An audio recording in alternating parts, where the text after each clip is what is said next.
Thank you all. How many people feel some anger today? If we can just acknowledge that that anger comes from many sources and many places, and just take a deep breath, honoring that anger and maybe letting it go a little bit.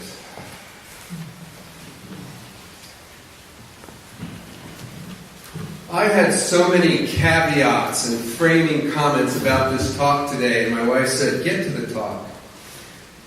So I cut half of them out. It's about anger, but it's focused most on women's anger and its role in the Me Too movement and in the larger project to deconstruct patriarchy in our lives, in our country. Now, given how much Tuesday's election has anger in it on all sides of the debate, I think it's important that we learn about anger, what it can do for us, what is bad about it, what is good about it. This talk today is a follow-up from a talk I gave in February, which was entitled Me Too, Men and Responsibility, which talks about the role that men have in this work. So I'm not going to speak a lot about it, but it's important to this talk. I'm not going to focus a lot on some other elements like the various overlapping oppressions, like economic or social or racial power and privilege, that complicates understanding anger, let alone understanding women's anger. I know that it's a lot safer for anybody of power, so in this case powerful women, to express their anger than it is for women who are more marginalized. Poorer women, for example, pay a lot more for expressing their anger. And regarding racial issues and intersectionality there, I urge you to read a number of books that I may talk about in the future, like the classic Audre Lorde's Sister Outsider, or a new book that you may have seen in the New York Times, Brittany Cooper's Eloquent Rage, a black feminist discovers her superpower. But my main caveat that I could not drop is my role as a man talking about women's anger. Doing that puts me in a position that I will probably, at times, say things that appropriate or inaccurately try to translate what I've heard. And this is problematic for somebody who knows that he's been part of the problem.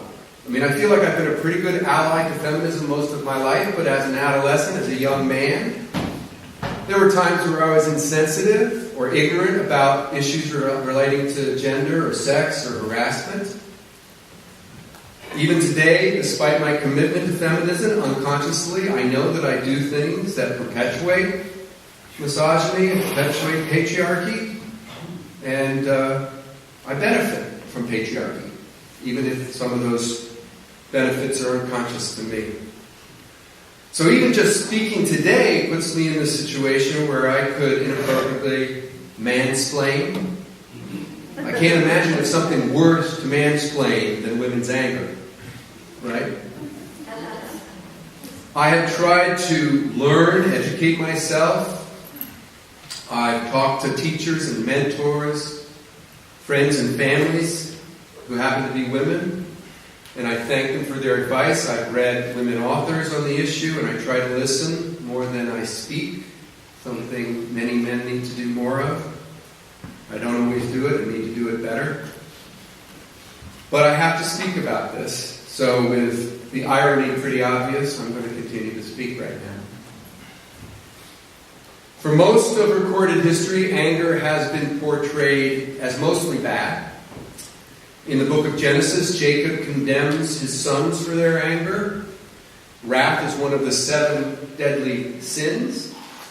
In the Quran, anger is a product of Satan and gets in the way of true faith. And we know what anger does when it walks into a synagogue. Now, Martin Nussbaum, one of my favorite contemporary philosophers, argues that anger is not productive because it's always punitive. That it's, quote, inherently vengeful impulse that seeks mainly to make others suffer. She wrote a recent book called The Monarchy of Fear. A philosopher looks at our political crisis. And she cites classic texts, Greek texts, Roman texts, that portray anger as uncontrollable, as violent, leading to bad decisions. She wrote, "Anger is a poison to democratic politics, and it is all the worse when fueled by a lurking fear and sense of helplessness." With the amount of fear and helplessness that's in the air, we have to be particularly careful about our anger then, right? The Roman philosopher Seneca said that even in sports and war, where anger is used to motivate a lot, he says that anger is, quote, totally worthless. Now, I wish I believed that, but from what I see, coaching staffs and military officers have long used anger as a motivational tool. And now we have on full display anger in our political system, spilling over the edges. So while anger can motivate people to act, it distorts our observation of reality. The amygdala, which is the locus for aggression and anger, often disrupts our interpretation of sensory data. It clouds our judgment, hampers cognition, temporarily blinds us, increases our adrenaline, quickens our heart rate, elevates our blood pressure, activates our fight or flight response. And we overlook dangers and we take stupid risks, and we hurt people we love. Some say that chronic anger is bad for your health, leading to small and big problems from the grinding of teeth to stroke. We all know that explosive outbursts hurt people, socially, psychologically.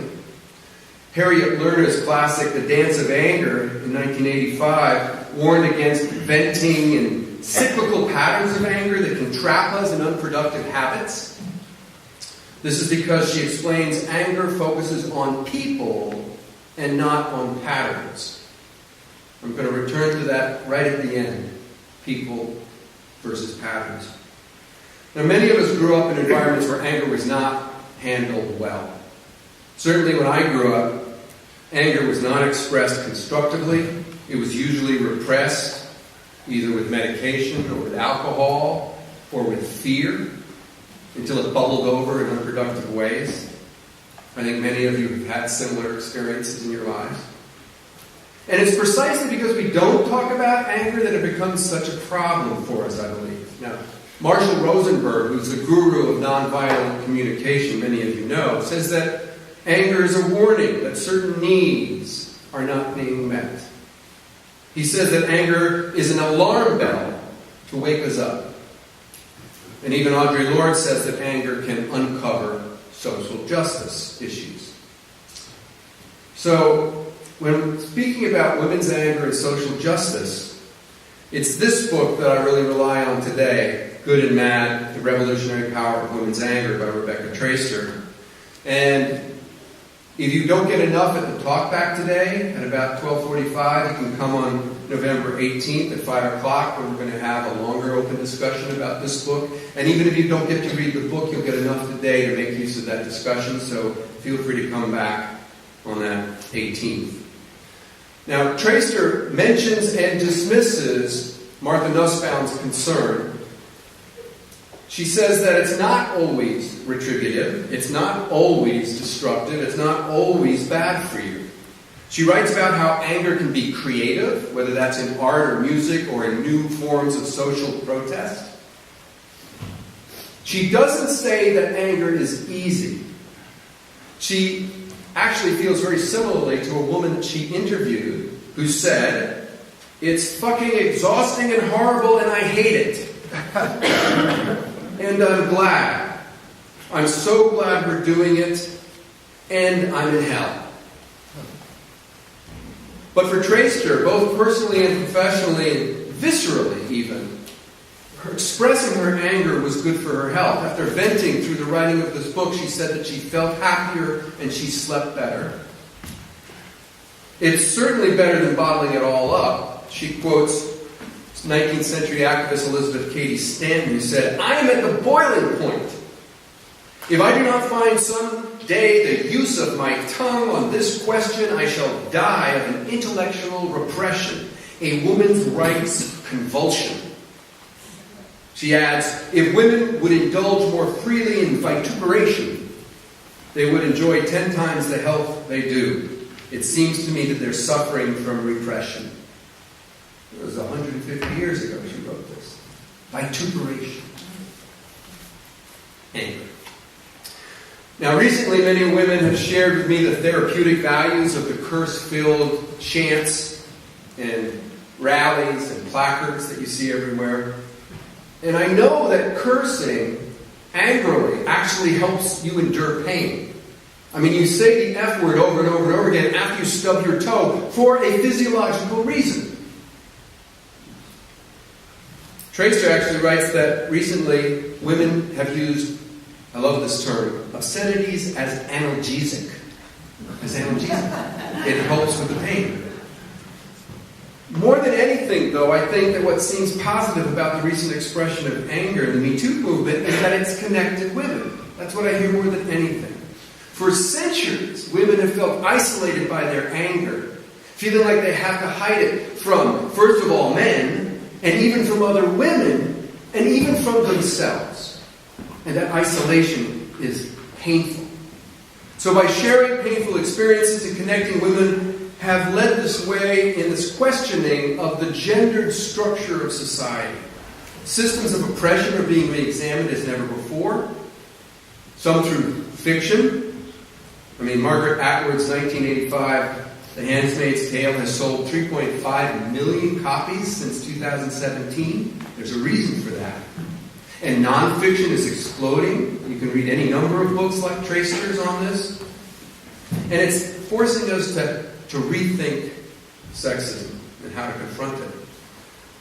Now, connection has ignited hope and exuberance, certainly in my life, and about really made this image of a less misogynist future palpable in a way. Activist Jessica Morales says, we wouldn't be angry if we still didn't believe that it could be better. The other side of anger is hope. The other side of anger is hope. For me, most importantly, anger can help with change. And that's what we need. Anger can overcome insensibility and apathy, which can creep into our lives when we just get used to certain types of oppression.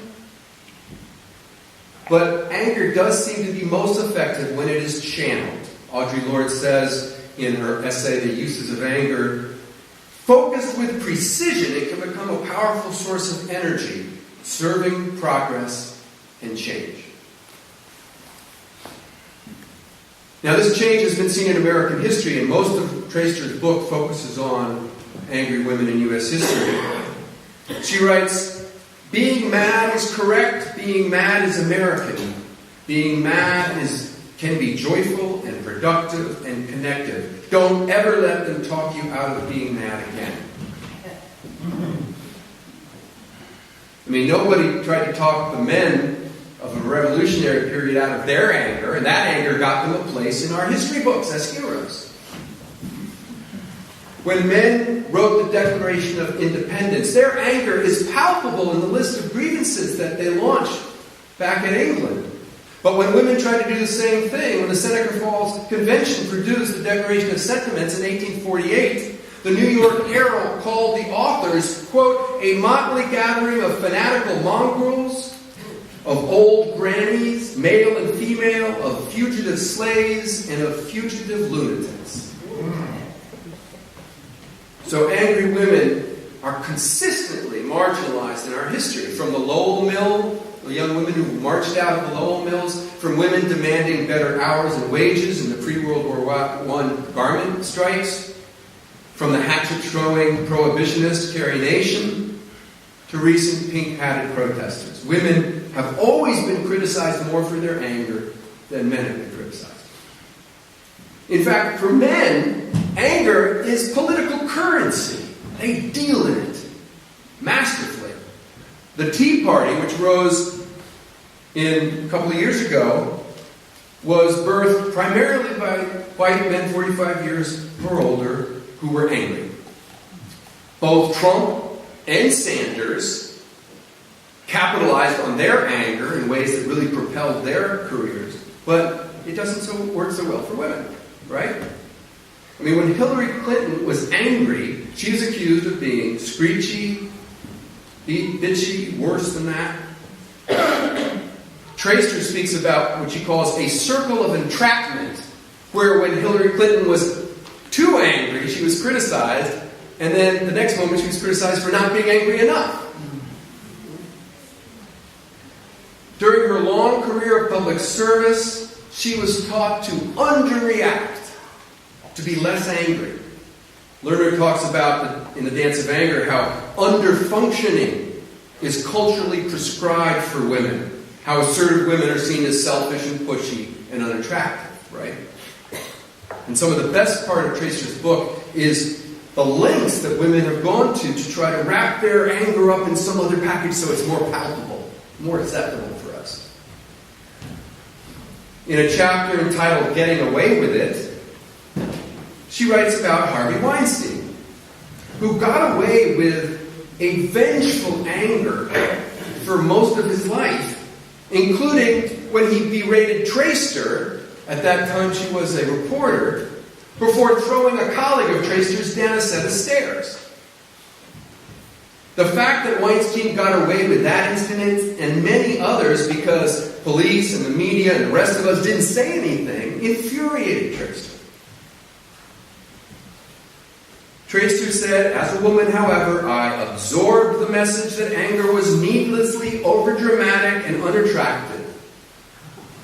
And she continues, so I was funny and playful, cheeky, ironic, knowing.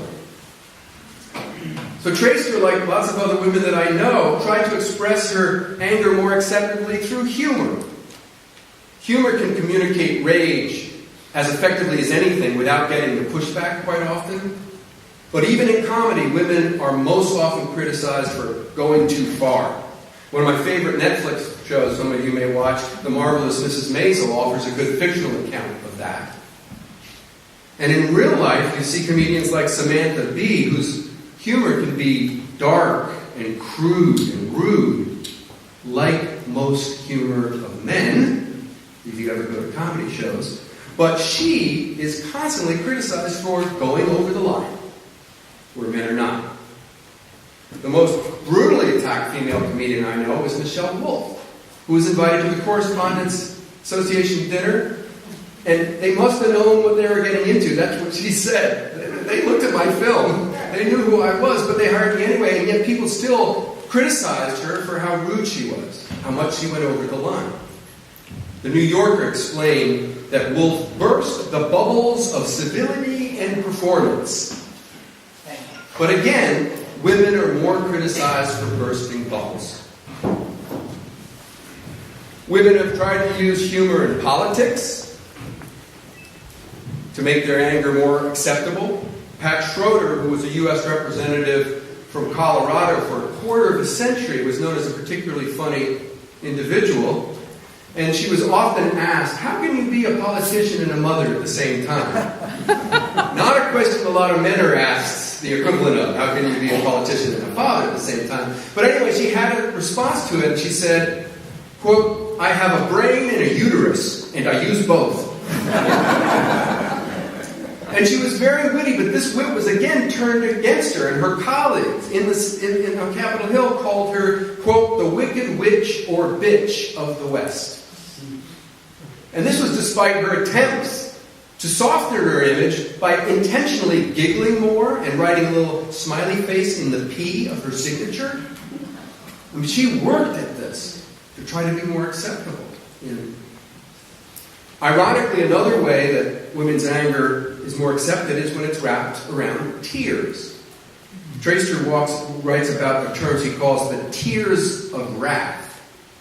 And that somehow when women cry, it's more accepted because their anger fits the emotional stereotype that people carry around too often for women. Gloria Steinem, the founder of Ms. Magazine, said, when we cry when we get angry. Now, interestingly, this can be effective. I read about a study where women who cry on the witness stand leads to stiffer sentences for the people that they are testifying against. So there is a power there. But when Pat Schroeder, a powerful woman, tried to sort of explain her tears, she got terrible criticism from her opponents. And she was even mocked on Saturday Night Live for it. But a lot of time, men will cry who are political leaders. Reagan was known to cry when he saw American flags, and H.W. Bush was known as a crier. John Sununu, the ex-governor of New Hampshire, cried, but they weren't criticized. They were often praised for their sensitivity.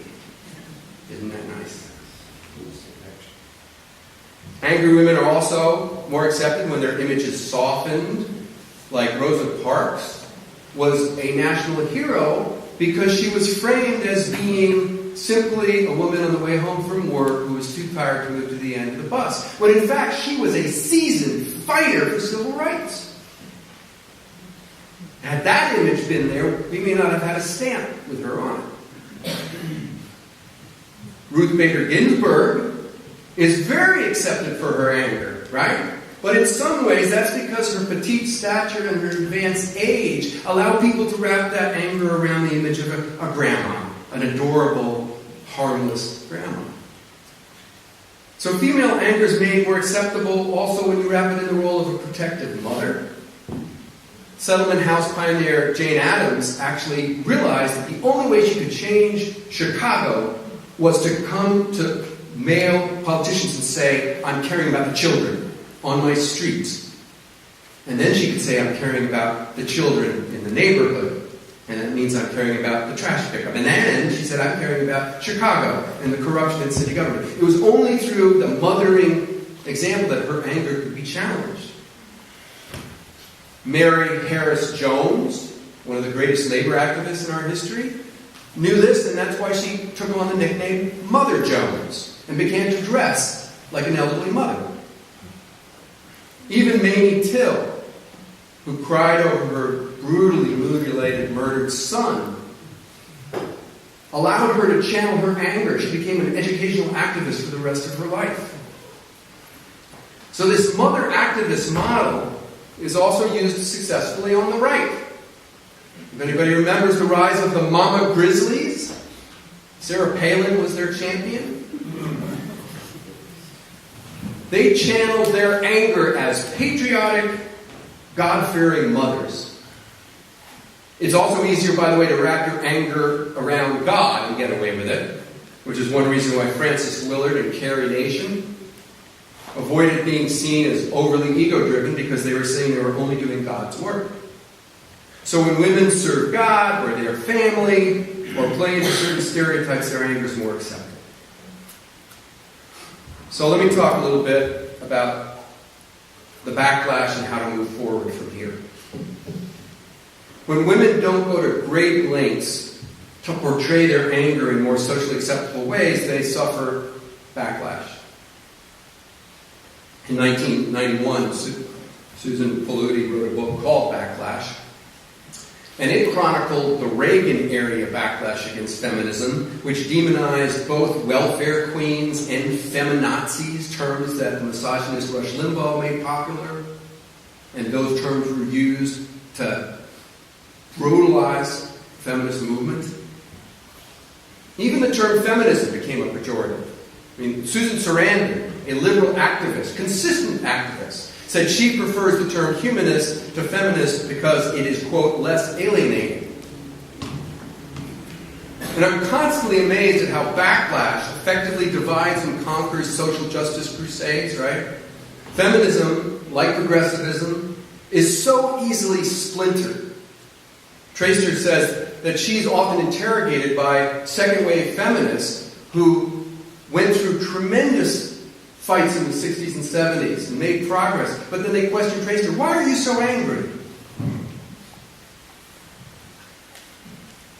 Now, Weinstein, whose actions traumatized many women, was normalized by a New York Times film critic, Manola Dargis, who was criticizing Traister.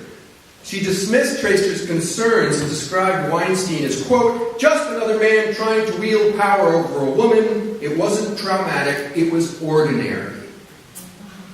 wasn't traumatic, it was ordinary. Trauma gets normalized. So the fact that sexual harassment was considered less unusual, considered ordinary, is a part of the problem. It's hard to resist what Traister calls the pervasive architecture of sexism. Webs of male patriarchy are very hard to disentangle. I mean, Fox News is a huge web of this, where you have people like Roger Ailes and Bill O'Reilly defending each other when they were both eventually found out for their harassment. But these webs are not easily dismantled. In fact, Traister talks about one time where she left the job because there was a sexual predator in the office, only to return later after he had left, feeling that she had done good by refusing to put up with it. And then she realized that she had exposed other women in the same office who were less powerful than she to the dangers of this. So even those people trying to do good work get caught up with things when it is normalized, because it's in the system, it's in the air we breathe. She said, Traister's words, "The stink got on me anyway. I was implicated." Well, we're all implicated. Now, people who do actively resist what's normal are often portrayed as disruptive, extreme, engaged in a witch hunt, right? We talk about hyperbole. Witch hunt was the term that Woody Allen used. And Traister takes him on and says, that's an absurd analogy to draw. To say that the Me Too movement is the equivalent of a time when a male-dominated government burnt women, actually crushed women, and some men, for a crime that didn't even occur. That's the analogy to the Me Too movement? Now, there are people who are see themselves at least, as victims of feminism, and they're often given a lot of sympathy. Many people talked about the sympathy that our new Supreme Court Justice got. Kate Main, a philosopher, calls this himpathy. Himpathy. And she goes pretty far, and this may touch some buttons for some men in this room. She said, we need to hold accountable the, quote, disappointed, aggrieved, down on their luck, ripe for empathy kind of proverbial working class guy who gets a heck of a free pass for all sorts of terrible behavior because he's disappointed and feels in various ways like he's being shortchanged. Right? This remarkable ability of backlash narratively to flip the whole conversation backwards. The dynamics of aggression and abuse are turned around in order to paint men as victims and silence. That's a sign of patriarchy, deep embedded patriarchy. Paul Krugman, in fact, says that that's what happens when privilege is under siege. He writes, nothing makes a man accustomed to privilege angrier than the prospect of losing some of that privilege. Privilege has always been the problem. It's so hard to let go of, and it makes real conversation, honest conversation, difficult.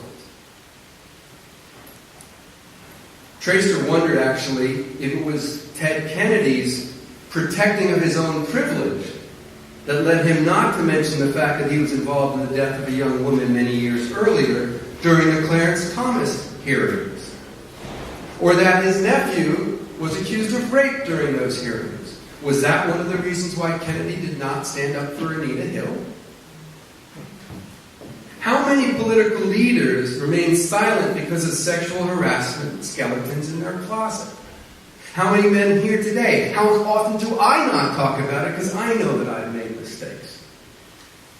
What are the opportunity costs for women? You know that term, what opportunity costs are? The cost of doing one thing when you could have done something else and you lose that opportunity? All the time and effort that women put into dealing with harassment.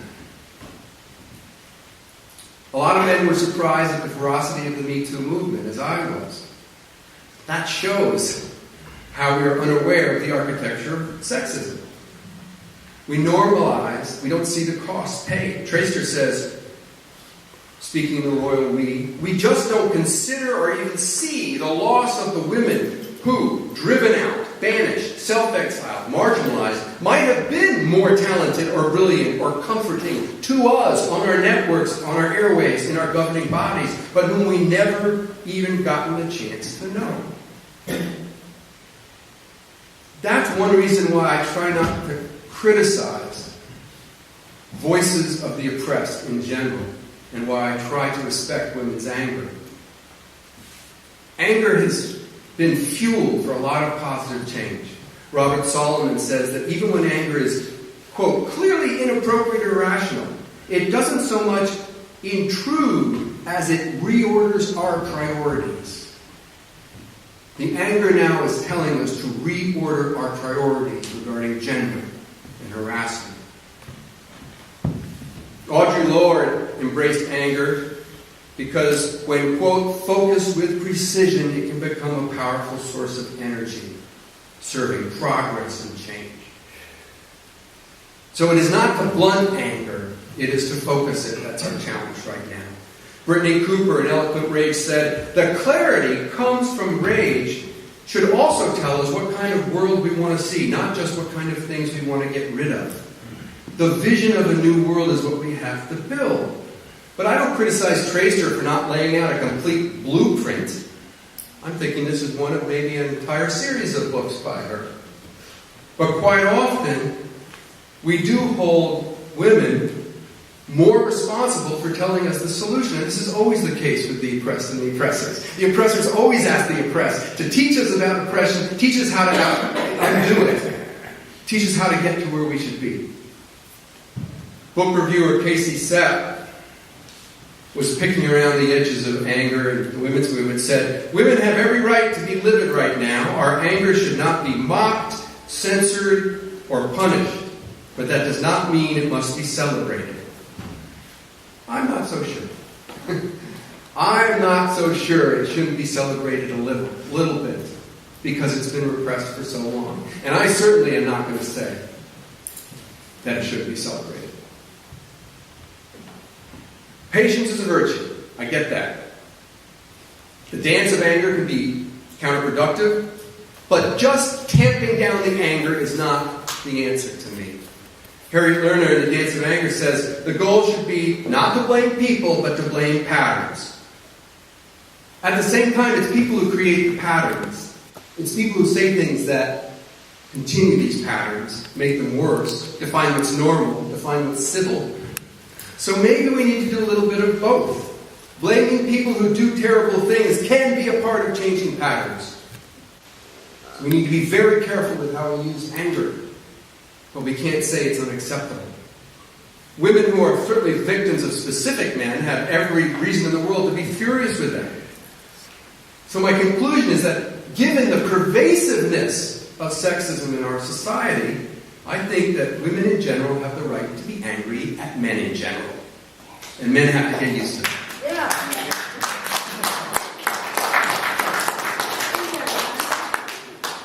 So, is anger a problem?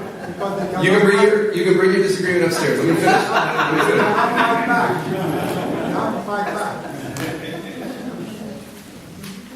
Oh, this is going to be an interesting talk. Anger is a problem. I get that. And a part of me said I should come here, we should do meditation as a spiritual leader, I should try to help us melt our anger away. But the job before us is to transform this anger so that it ends misogyny and leads to constructive action. It must help us build an ethical world. In this work that we all have to contribute to, men and women alike, the voices of women have to be heard most.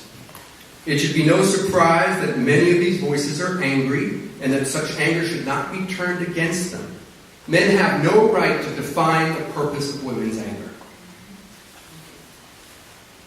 Men have a crucial role in deconstructing patriarchy, but we have to follow the lead of women. Maybe this is most easily done if, in Tracer's words, we put women in power. There's an idea. She ends her book by saying, perhaps Me Too wasn't about retribution. Rather, it might be about replacement. So, go vote. Thank you.